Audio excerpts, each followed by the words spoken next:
Hello once again, I'm Don Jackson. Thomas Moore likely visited a garden just like mine at this time of year. 'Tis the last rose of summer left blooming alone. All her lovely companions are faded and gone. No flower of her kindred, no rosebud is nigh, to reflect back her blushes or give for sigh. I'll not leave thee, thou lone one, to pine on the stem. Since the lovely are sleeping, go, sleep thou with them. Thus kindly I scatter thy leaves o'er the bed, where thy mates of the garden lie scentless and dead. So soon may I follow when friendships decay, and from love's shining circle the gems drop away. When true hearts lie withered, and fond ones are flown, oh, who would inhabit this bleak world alone? I found a fragrant bloom on my daughter's rosebush in our gardens. The last rose in autumn has a charm all its own.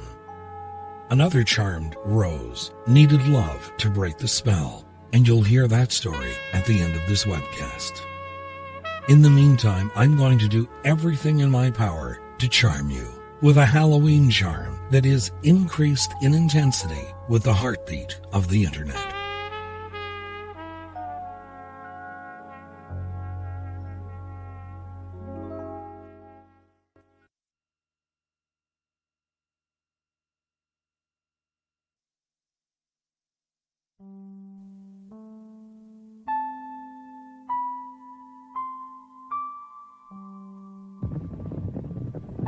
Wild horses running in the hills can be caught with snares or lassos, but not even magic charms can stop a lover's heart that is turned away. A Tibetan writer from Love Poems of the 6th Dalai Lama, and translated by Rick Fields and Brian Cotillo. And we will visit that part of the world later in this webcast. No charm for rekindling love? Well, let's not be so hasty. I've opened the 1984 Avon Calendar of Roses for a Halloween charm. The writer begins, even though the warm Indian summer days of October may find a last rose of summer blooming in the garden, it is pumpkins, ghosts, and witches we associate with this transitional month. The witches of our childhood are fearsome creatures, bent and ugly, whose crooked faces mirror evil souls. But recently it has been suggested that historically, witches were more often simple herbalists, wise women close to nature and the earth. Certainly when witches weren't being burnt, these same neighbors turned up at their doorways on moonless nights to request medicine for an ailing child, cures for a sick cow, and spells for a faithless lover or a broken heart. Modern medicine has annexed the first two functions, but those who practice witchcraft today still offer help for the lovelorn. Charms that require unesthetic ingredients, such as hearts of bat, seem impractical for most of us to manage. But the following unwarranted procedure is offered for those willing to experiment. End quote. That charm next.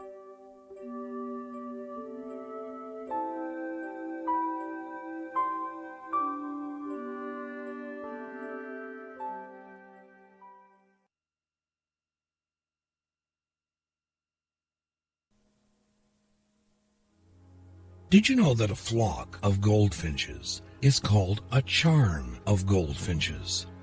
And we are charmed when we see them in flight. Not to be confused with the TV show of the same name, it's a charmed love that we are interested in creating to begin this webcast. These are the ingredients and the recipe for a Halloween charm from the 1984 Avon Calendar of Roses. And again I quote, while thinking constantly about the desired person, make a small bag from material that he or she has worn or slept on. A thoughtful witch will pick an old, inconspicuous garment rather than a new sheet, but make sure whatever you use has not been washed since it was worn.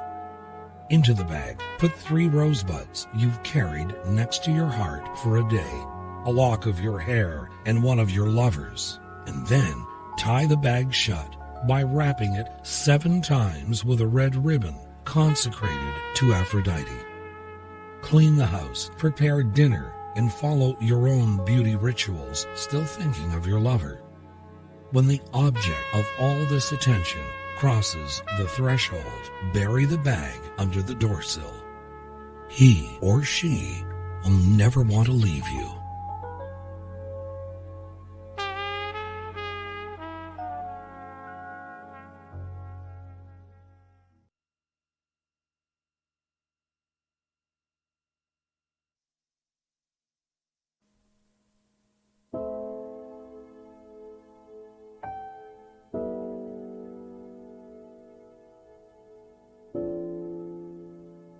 Paradise at twilight. The faint undertone of melancholy makes magic sweeter. An excerpt from a past issue of GQ magazine. I hope you enjoyed that Halloween charm. Not to be taken too seriously, I guess, but it is from a very long time ago, so who knows? The late nationally syndicated columnist Ann Landers had this to say on the subject of charm, and I quote, "Charm has a magical quality that defrosts, disarms, delights, and fascinates. It is not a sudden gush of sweetness that can be turned off and on like a faucet. It is woven subtly into the fabric of the personality like a silver thread. It glistens, it shines, it wears well." End quote. Not turned off and on at will? Maybe that Halloween charm could have changed her mind on the subject. Then again, maybe charm is not something you have to conjure up. Lori Lee from I Can't Stay Long wrote, and I quote, "Charm is the rarest, least used, and most invincible of powers, which can capture with a single glance. It is close to love in that it moves without force, bearing gifts like the growth of daylight. It snares completely, but is never punitive. It disarms by being itself disarmed, strikes without wounds, wins wars without casualties, though not, of course, without victims. He who would fall in the battle, let him fall to charm, and he will never be humbled or know the taste of defeat. Charm is the enchanted dart, light and subtle as a hummingbird, but it is deceptive in one thing.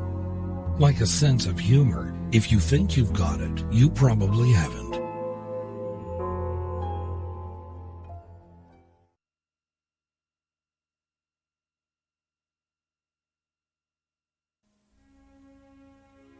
From a book of white magic called Enchanted by Titania Hardy, the author writes, and I quote, "Enchant.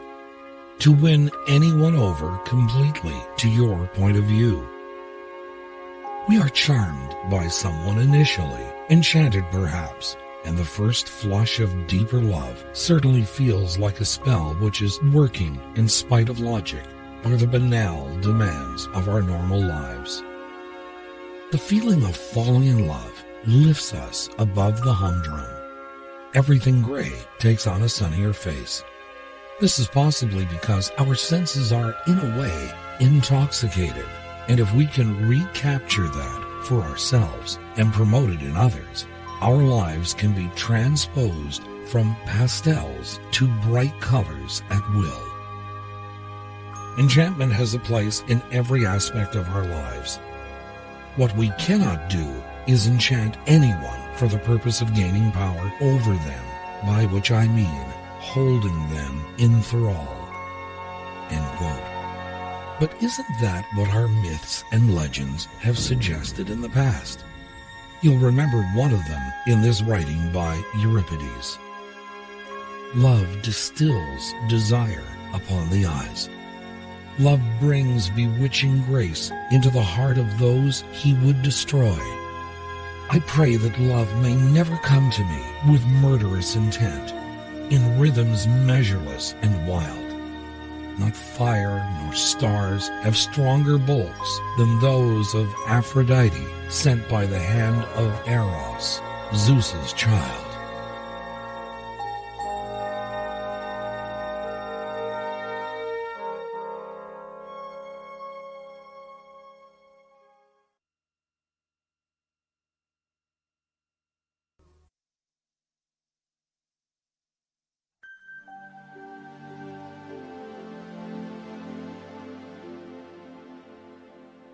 He had been bewitched by that cold romance, the loveless mistake for love. An excerpt from The Dark Tower 7 by Stephen King, and published in 2005 by Scribner. Are they fairies in disguise, or our own souls flitting about as we dream? The butterfly has always inspired such fanciful legends. Stay near me, do not take thy flight, a little longer stay in sight, exclaimed Wordsworth in To a Butterfly, the first of 2 poems he dedicated to his favorite garden visitors. Indeed, no one can resist the charms of these ethereal creatures, long a symbol of joy and simple pleasures. End quote. An excerpt from an article called Beguiled by Butterflies in the April '94 issue of Victoria magazine. Beguiled is a good term. It's another way to be charmed as the result of some sort of spell and what surrounds another human being like an aura. There is a very ancient superstition that butterflies were actually witches in disguise. They took this shape so that they could steal milk and butter. Besides black cats, maybe you have that gentle creature of the winds to wonder about now. But you don't have to practice the dark arts or be a witch to enchant. The Queen of Flowers, the rose, was described in the March 1990 issue of Victoria magazine this way, and again I quote, "Roses have always symbolized romance. Distillations of rose water and rose oil have been used in love potions for centuries, and even today, a woman who wears a rose perfume inspires messages of love and meetings by moonlight. Because of its lush beauty and sweet fragrance, the rose has long been celebrated by perfumers as the Queen of Flowers. A perfume with a heart of rose never fails to charm its subjects." End quote. Rather than go to a modern-day herbalist for the ingredients for a love potion, maybe we only need to enhance our wardrobe of fragrances. Are there enchanted places on this earth that we can escape to? Places that are charmed? Pico Iyer in Time magazine said, "We have to earn silence, to work for it, to make it not an absence, but a presence, not emptiness, but repletion. Silence is something more than just a pause. It is that enchanted place where space is cleared and time is stayed and the horizon itself expands. In silence, we often say we can hear ourselves think, but what is truer to say is that in silence we can hear ourselves not think, and so sink below ourselves into a place far deeper than mere thought allows. In silence, we might better say we can hear someone else think."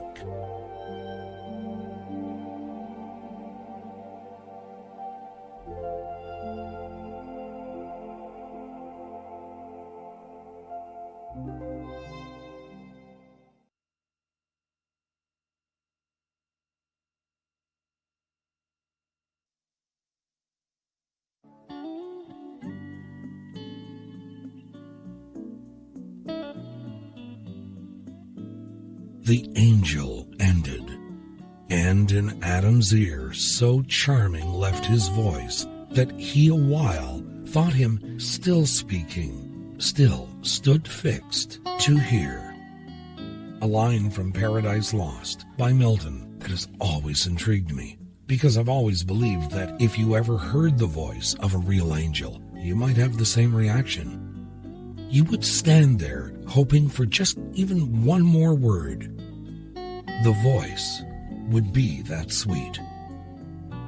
The poet George Eliot wrote, "It is always good to know, if only in passing, a charming human being. It refreshes our lives like flowers and woods and clear brooks." We are pretty certain that no real charm exists to help someone gain an edge on love. But if you were given a gift of enchantment, what would you like it to be? In the classic James Elton novel, the High Lama of Shangri-La has met with a veteran member of the British diplomatic service who finds himself in a lost land in a very remote region of Tibet. It is the Valley of the Blue Moon and a utopian lamasery called Shangri-La. The seemingly ageless holy man is revealing part of the secret of this mystical place that has been hidden from prying human eyes for hundreds of years.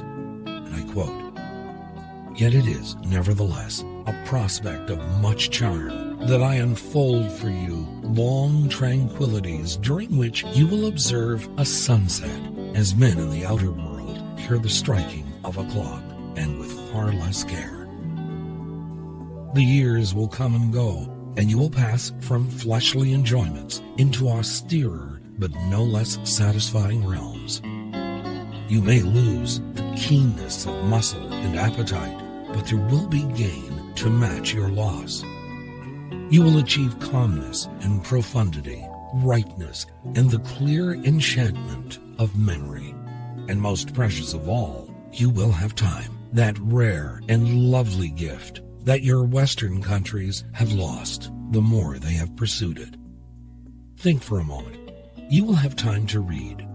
Never again will you skim pages to save minutes, or avoid some study lest it prove too engrossing. You also have a taste for music. Here, then, are your scores and instruments with time unruffled and unmeasured to give you their richest savor. And you are also, we will say, a man of good fellowship. Does it not charm you to think of wise and serene friendships, a long and kindly traffic of the mind, from which death may not call you away with his customary hurry? Or, if it is solitude that you prefer, could you not employ our pavilions to enrich the gentleness of lonely thoughts? Hilton's idea of paradise on earth is a pretty enticing escape for any one of us who is tired of the world we have inherited and continue to make in our own image. An image that is frightening to many. A world where the privacy we once took for granted is a thing of the past. Where crime is increasing, identity theft is commonplace, and terrorism is an ever-present and clear danger. Who wouldn't yearn for a place like Shangri-La to let this world pass us by for a time? Maybe Al Stewart found it in incense and the fragrance that is patchouli.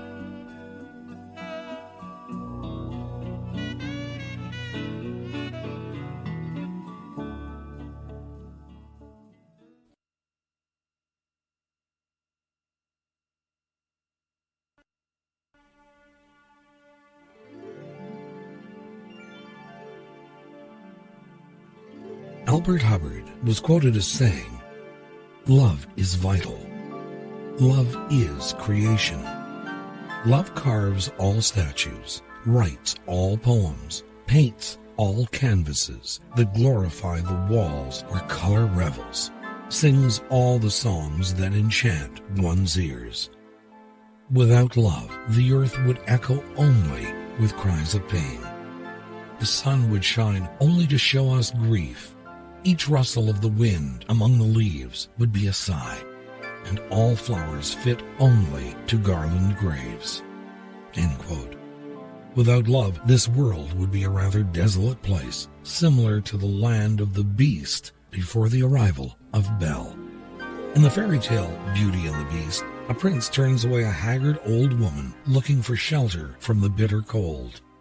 she offers him the gift of a single rose in return for sanctuary. But he sneers at her. He spurns the gift and turns her away. Her last warning to him is not to be deceived by appearances, for beauty is found within. As the writer who adapted the story for Disney, Teddy Slater, said, the old woman's ugliness melted away to reveal a beautiful enchantress. The prince tried to apologize, but it was too late, for she had seen that there was no love in his heart.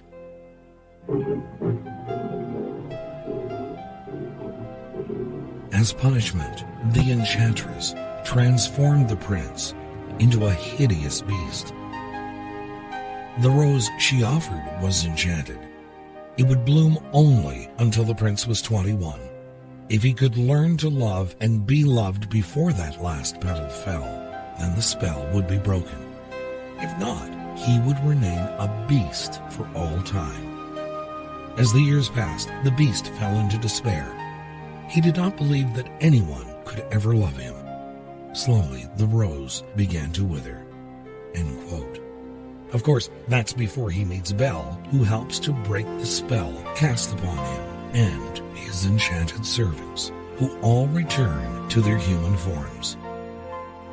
And as in the case of most fairy tales, everyone lives happily ever after. That said, the witch who delivered that rose was certainly no florist I would want at my door. As I mentioned before, I found a fragrant, beautiful rose still blooming on my daughter's rose bush in our back gardens. I'm sure I'm not the only person to find a rosebud this late in the year.